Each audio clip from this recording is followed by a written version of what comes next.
जय श्री कृष्णा। स्वागत है आपका आपके अपने चैनल संस्कार कथा चित्रण में, जहाँ हर कथा में बसता है भक्ति का रंग, हर शब्द में छलकती है आस्था और हर प्रसंग में समाई है जीवन की सीख। आज से हम आरंभ कर रहे हैं कार्तिक मास महात्म्य की पावन श्रृंखला।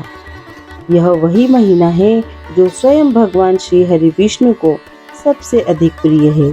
इस मास में किया गया स्नान, व्रत, दीपदान और भजन मनुष्य को पापों से मुक्त कर मोक्ष का द्वार खोलता है। तो आइए श्रद्धा से सुनते हैं कार्तिक मास महात्म्य के प्रथम 3 अध्यायों की कथा। जय श्री कृष्णा। अध्याय 1। एक बार की बात है, देवलोक में महर्षि नारद, जो सदा भगवान श्री हरि के नाम का संकीर्तन करते रहते हैं, वैकुंठ धाम पहुँचे। वहाँ उन्होंने देखा चारों ओर दिव्य प्रकाश फैला हुआ है। भगवान श्री हरि विष्णु शेष शैया पर विराजमान है। चारों दिशाओं में सुगंधित पुष्पों की वर्षा हो रही है। नारद जी ने प्रणाम किया और विनम्र स्वर में बोले, हे प्रभु, आप समस्त ब्रह्मांडों के स्वामी हैं। कहिए, यह कौन सा मास है जिसमें आपके भक्त आपको विशेष रूप से पूजते हैं? भगवान श्री हरि ने मुस्कुराकर कहा, हे नारद, आज जो तुमने प्रश्न पूछा है वह संपूर्ण सृष्टि के कल्याण के लिए यह समझ कार्तिक मास का है और यह महीना मुझे अत्यंत ही प्रिय है। सृष्टि के आरंभ में जब ब्रह्मा ने मासों का विभाजन किया, तब यह महीना विशेष रूप से मेरे पूजन के लिए निर्धारित किया गया। इस मास में किया गया स्नान, व्रत, दीपदान और कीर्तन अनंत गुना फल देने वाला है। जो व्यक्ति कार्तिक के महीने में प्रातःकाल उठकर स्नान करता है, शुद्ध मन से ओम नमो नारायण का जाप करता है, वह जन्म जन्मांतर के पापों से मुक्त हो जाता है। भगवान ने आगे कहा, हे नारद, कार्तिक मास में तुलसी पूजा का विशेष महत्व है, क्योंकि इसी मास में मेरा और देवी तुलसी का विवाह होता है। जो इस अवसर पर तुलसी और मेरे स्वरूप का पूजन करता है, उसका जीवन सुख, शांति और भक्ति से भर जाता है। तब नारद जी अत्यंत प्रसन्न हुए और बोले, प्रभु, धन्य है यह महीना और धन्य है आपके भक्त जो इस मास में आपका पूजन करते हैं। भगवान मुस्कुराए और बोले, हे नारद, याद रखना, कार्तिक मास भक्ति का मास है। यहाँ नियमों से अधिक प्रेम का मूल्य है। जो मन से मेरा स्मरण करता है वह मेरे चरणों तक पहुँच ही जाता है। बोलिए विष्णु भगवान की जय। अध्याय 1। मैं सिमरू माता शारदा, बैठे जिह्वा आए। कार्तिक मास की कथा लिखे कपिल हर्षाय। नैमिषारण्य तीर्थ में श्री सूत जी महाराज 88,000 शौनक आदि ऋषियों से बोले, अब मैं आपको कार्तिक मास की कथा विस्तार से सुनाता हूँ, जिसे सुनकर मनुष्य सब प्रकार के पापों से छूटकर अंत में वैकुंठ को प्राप्त होता है। सूत जी बोले, श्री कृष्ण जी से आज्ञा लेकर देवर्षि नारद के चले जाने पर सत्यभामा प्रसन्न होकर लक्ष्मीपति भगवान से कहने लगी, हे नाथ, मैं धन्य हुई, मेरा जीवन सफल हो गया।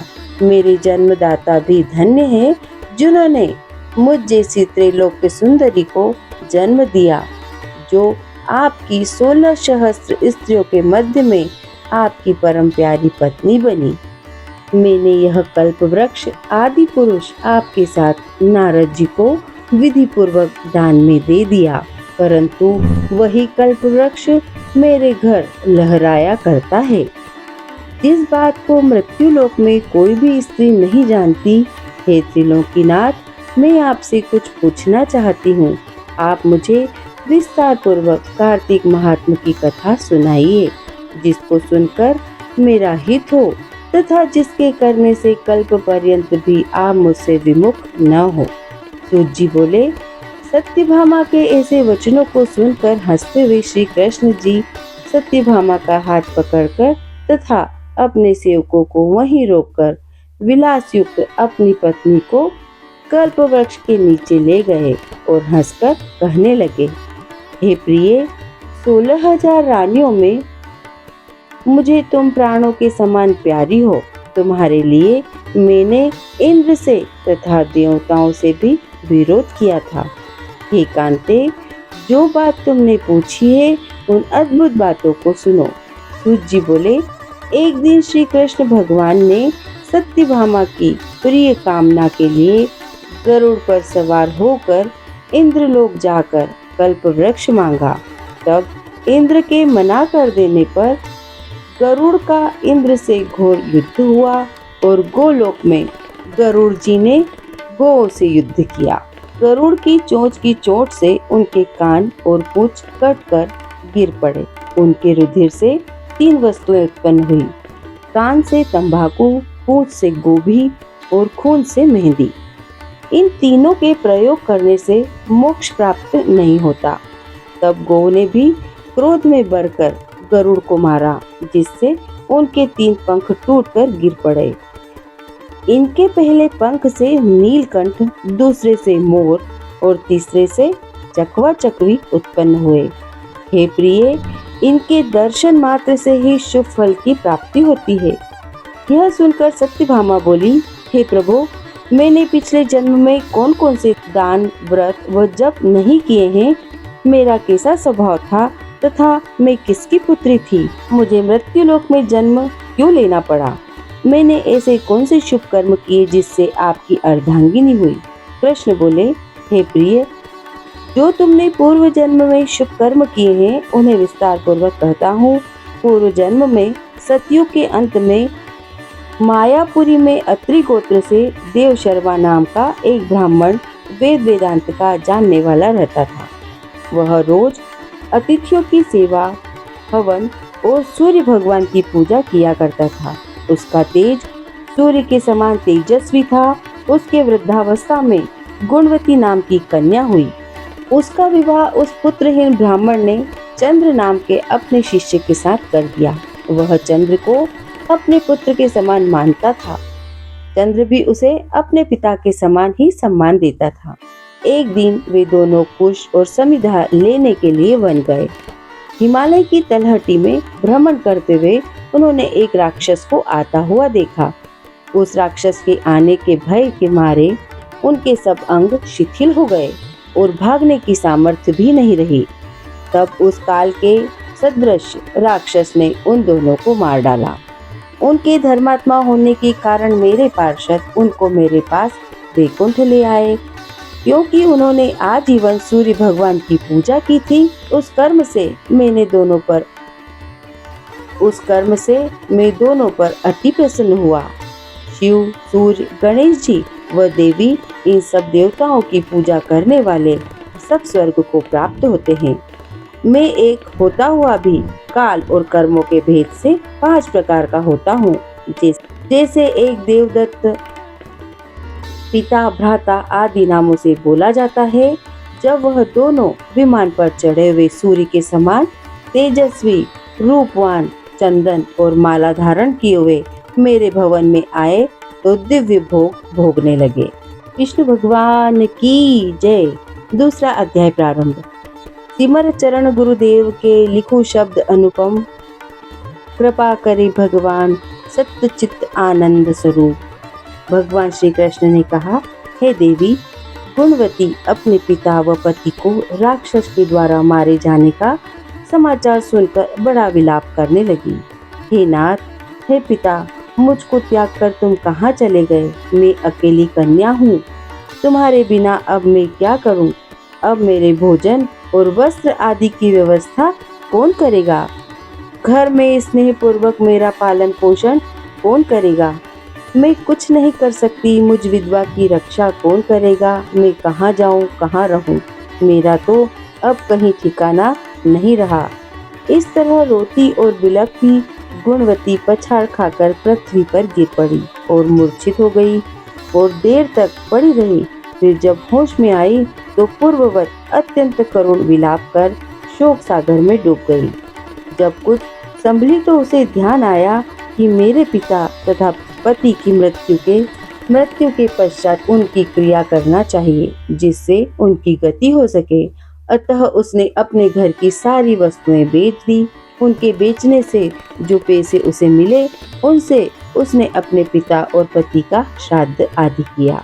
फिर वह उसी नगर में रहती हुई भगवान विष्णु की भक्ति में आठों पहर रहने लगी। उसने जन्म से लेकर मृत्यु तक नियम पूर्वक सारी एकादशियों के व्रत और कार्तिक महीने में उपवास तथा व्रत किए। हे प्रिय, ये एकादशी और कार्तिक व्रत मुझको बड़ा ही प्यारा है। मुक्ति, भुक्ति, पुत्र तथा संपत्ति को देने वाले कार्तिक व्रत मुझको बड़े ही प्रिय हैं। जो मनुष्य कार्तिक मास में जब तुला राशि पर सूर्य आता है तो सवेरे उठकर स्नान करते हैं, व्रत व उपासना करते हैं, वह मुझे बहुत ही प्यारे हैं। क्योंकि यदि वह बड़े पापी भी हो तो भी स्नान व व्रत के प्रभाव से उनको मोक्ष की प्राप्ति हो जाती है। जो मनुष्य कार्तिक में स्नान, जागरण, दीपदान तथा तुलसी के वृक्ष की रक्षा करते हैं, वह साक्षात विष्णु भगवान के तुल्य हैं। जो मनुष्य कार्तिक मास में मंदिर में झाड़ू लगाते हैं और स्वस्तिक बनाते हैं और भगवान विष्णु की पूजा करते हैं, वह जीवन मुक्त हो जाते हैं। यह सुनकर गुणवती भी प्रतिवर्ष मन लगाकर कार्तिक का व्रत और भगवान विष्णु का पूजन करने लगी। हे प्रिय, एक बार वह ज्वरग्रस्त थी और दुबली हो गई थी, फिर भी किसी न किसी प्रकार गंगा स्नान के लिए चली गई। गंगा तक पहुंची थी, किंतु शीत के मारे वह बुरी तरह से कांप रही थी। वह एकदम शिथिल हो गई। तब वह मेरे दूतों के द्वारा मेरे धाम आई। उसके पश्चात ब्रह्मा आदि देवताओं की प्रार्थना पर जब मैंने कृष्ण का अवतार लिया तो उस समय मेरे गण भी मेरे साथ आए। वह सब इस पृथ्वी पर यादव बने हुए हैं। तुम्हारे पिता, जो कि पूर्व जन्म में देव शर्मा थे, इस समय सत्राजीत हैं। पूर्व जन्म में चंद्र शर्मा, जो तुम्हारा पति था, वह डाकू है। और हे भामिनी, तू ही वह गुणवती है। यह कार्तिक व्रत का ही प्रताप है, जिससे कि तू मेरी अर्धांगिनी बनी है। पूर्व जन्म में तुमने मेरे मंदिर के द्वार पर तुलसी का पौधा लगाया था। वह इस समय तेरे महलों के आंगन में कल्प वृक्ष के रूप में खड़ा है। तुमने जो उस जन्म में दीप दान किया था, उसके कारण तुम्हारी देह इतनी सुंदर है। तुम्हारे शरीर में शोभा है। वह घर में साक्षात लक्ष्मी निवास करती है। तुमने चूंकि पूर्व जन्म में अपने समस्त व्रतों का फल पति स्वरूप विष्णु को अर्पण कर दिया था, उसी के प्रभाव से तुम इस समय मेरी प्रिय भामिनी हुई हो। पूर्व जन्म में आजीवन तुमने जो नियम से कार्तिक मास का व्रत किया था, उसका यह प्रभाव है कि मेरा और तुम्हारा कभी वियोग नहीं होगा। इस प्रकार जो कोई कार्तिक मास में व्रत आदि करते हैं, वह मुझे तुम्हारे ही समान प्यारे हैं। वह लोग जो कि दूसरे जप, तप, यज्ञ, दान आदि करते हैं, कार्तिक मास में किए गए व्रत के सामने उनका फल बहुत ही थोड़ा होता है। यानी कार्तिक मास के व्रतों का 16वां भाग भी नहीं है। इस तरह से सत्यभामा भगवान श्री कृष्णचंद्र जी महाराज से अपने पूर्व जन्म के पुण्य का प्रभाव सुनकर अति ही प्रसन्न हुई। बोलिए विष्णु भगवान की जय। तीसरा अध्याय प्रारंभ। श्री कृष्ण भगवान के चरणों में शीश झुकाओ, श्रद्धा भाव से पूजो हरि मन वांछित पाओ। सत्यभामा बोली, आप सभी काल में व्यापक और सभी काल आपके आगे समान हैं। फिर यह कार्तिक मास ही सब मासों में श्रेष्ठ क्यों है?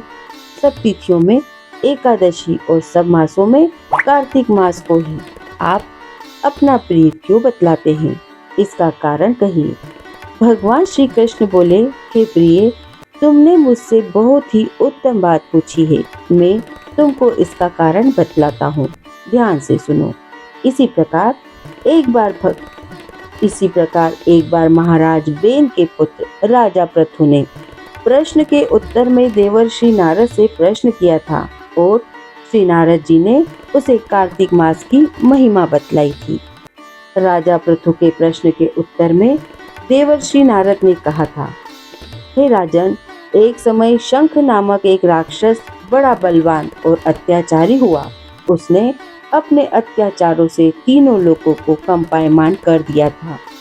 उस शंखासुर ने स्वर्ग में रहने वाले देवताओं को जीतकर इंद्र आदि देवों व लोकपालों के अधिकारों को छीन लिया। उससे डरकर सभी देवता सुमेरु पर्वत की गुफाओं में कुटुंबों के साथ बहुत दिनों तक छिपे रहे थे। वे बाद में सुमेरु पर्वत की गुफाओं में निश्चिंत होकर रहने लगे। उधर जब शंख को पता चला कि देवता आनंद से सुमेरु पर्वत पर रहने लगे हैं, तो उसने सोचा कि ऐसी कोई दिव्य शक्ति जरूर है जिसके कारण अपना अधिकार छीन जाने पर भी देवता बलवान होते हैं। यह सोचते सोचते वह इस परिणाम पर पहुंचा कि वह सब वेद मंत्रों के बल से ही बलवान हो रहे हैं। अगर इनसे वेद छीन लिए जाएं, तो वह अपने आप निर्बल हो जाएंगे। देवर्षि नारद बोले, ऐसा सोचकर शंखासुर भगवान विष्णु को सोते हुए देखकर सत्यलोक में वेद चुराने के लिए पहुंचा। उसको आता देखकर भगवान विष्णु ने उसकी नीयत जानकर उसके डर के कारण बीज मंत्रों के साथ समुद्र के जल में छिप गए। शंख भी वेद मंत्रों तथा बीज मंत्रों को ढूंढता हुआ समुद्र में प्रविष्ट हुआ, लेकिन न तो उसको वेद मंत्र मिले और न ही बीज मंत्र। जब शंख समुद्र से निराश होकर वापस लौटा, तो उस समय श्री ब्रह्मा जी पूजा की सामग्री लेकर सब देवताओं के साथ भगवान विष्णु की शरण में पहुंचे और भगवान को गहरी नींद से जगाने के लिए गाजे बाजे बजाने लगे और धूप गंध आदि से बार बार उनका पूजन करने लगे। धूप दीप नैवेद्य आदि अर्पण करने पर भगवान की निद्रा भंग हुई और वह देवताओं सहित श्री ब्रह्मा जी को अपनी पूजा करता देखकर बहुत ही प्रसन्न हुए और उनसे कहने लगे, मैं आप लोगों के इस कीर्तन और मंगलाचरण से अति प्रसन्न हूँ। आप अपना अभीष्ट वर मांगिए, मैं अवश्य ही प्रदान करूँगा। जो मनुष्य अश्विन शुक्ल की एकादशी से देवोत्थान एकादशी तक ब्रह्म मुहूर्त में उठकर मेरी अर्चना करेंगे, वह तुम्हारी इस तरह मेरे प्रसन्न होने के कारण सुख को प्राप्त करेंगे। यह तो पाद्य अर्घ आचमन और जल आदि सामग्री आप लोग मेरे लिए लाए हैं, वह अनंत गुणों वाली होकर आपका कल्याण करेगी। शंख जो वेद चुरा कर ले गया है, वे सब के सब समुद्र में ही है। अतः मैं शंखासुर को मारकर उन्हें ले आता हूँ। आज से मंत्र बीज और वेदों के साथ चारों वेद प्रतिवर्ष कार्तिक मास में जल में विश्राम किया करेंगे। अब मैं मत्स्य का रूप धारण करके समुद्र में जाता हूँ और आप लोग भी ऋषि महर्षियों को साथ लेकर मेरे साथ चले। जो कार्तिक मास में पहर रात्रि पहले स्नान करते हैं, वह निश्चय ही अक्षय फल को पाते हैं। वह अज्ञात में अमृत स्नान का फल प्राप्त करते हैं। हे देवेंद्र, जो कार्तिक मास में व्रत करते हैं, उन्हें सब प्रकार से धन, पुत्र, पुत्री आदि देते रहना और उन्हें सब आपत्तियों से बचाते रहना। हे धनपति कुबेर, मेरी आज्ञा अनुसार तुम उनका धन धान्य बढ़ाते रहना, क्योंकि इस प्रकार का आचरण करने वाला प्राणी मेरा रूप धारण करके जीवन मुक्त हो जाता है। जन्म से लेकर मरण पर्यंत जिसने विधि पूर्वक यह उत्तम व्रत कर लिया है, वह आप लोगों का भी पूजनीय है। आप लोगों ने मुझे कार्तिक शुक्ल एकादशी तिथि को जगाया है, इसलिए यह एकादशी मान्य है और मुझको बड़ी प्रिय है। हे देवताओं, यह दोनों व्रत नियम पूर्वक करने से प्राणी मेरे समीप पहुँचते हैं। इन व्रतों के करने से जो फल मिलता है, वह अन्य व्रतों से नहीं मिलता। इसलिए हर मनुष्य को सुखी और निरोग रहने के लिए कार्तिक महात्म और एकादशी कथा सुनते हुए उपयुक्त नियमों का पालन करना चाहिए। बोलिए विष्णु भगवान की जय। तो यह थी कार्तिक मास महात्म के प्रथम 3 अध्यायों की पावन कथा। हमने जाना इस मास का महत्व, दीपदान का पुण्य और स्नान के दिव्य फल के बारे में। यह मास हमें सिखाता है कि भक्ति केवल कर्म नहीं, भावना है।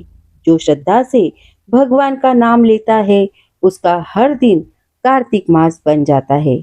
आप भी इस पावन समय में हर दिन एक दीप जलाएं, भगवान श्री हरि विष्णु का नाम स्मरण करें और अपने जीवन में प्रकाश का दीप जलाएं। अगर आपको यह कथा पसंद आई हो तो लाइक करें, शेयर करें और सब्सक्राइब करना न भूलें, क्योंकि यहाँ आपको मिलेगी ऐसी ही धार्मिक, प्रेरणादायक और ज्ञानवर्धक कथाएं जो जीवन में भक्ति और आनंद भर देती है। फिर मिलेंगे कार्तिक मास महात्म के अगले अध्याय में। तब तक के लिए जय श्री कृष्णा।